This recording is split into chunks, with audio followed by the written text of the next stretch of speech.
এজন্য যে রোজা সিয়াম যে সাধন করছেন পালন করছেন আপনি এটা ফিল করবেন যে আমার তাকওয়ার লেভেলটা ডেভেলপ করতেছি কিনা, আমার তাকওয়া বাড়তেছে কিনা।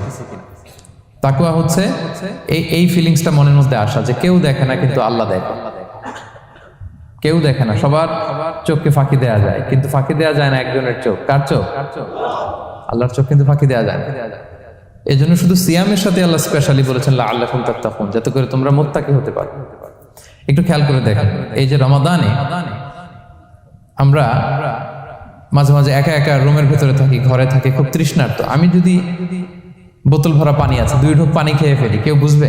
আজকে বাসায় কেউ লুকায় পানি খেয়ে আসছে কিনা, খেয়ে আসছে না না খেয়ে আসছে, আমাদের চেহারা দেখে কি বোঝা যাচ্ছে বলেন তো?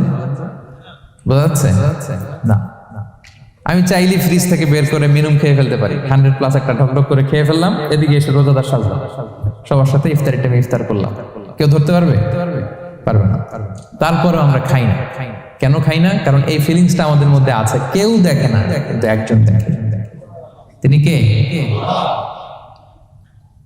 লাআল্লাকুম তাত্তাকুন। রোজা তোমাদেরকে মুত্তাকি বানাবে।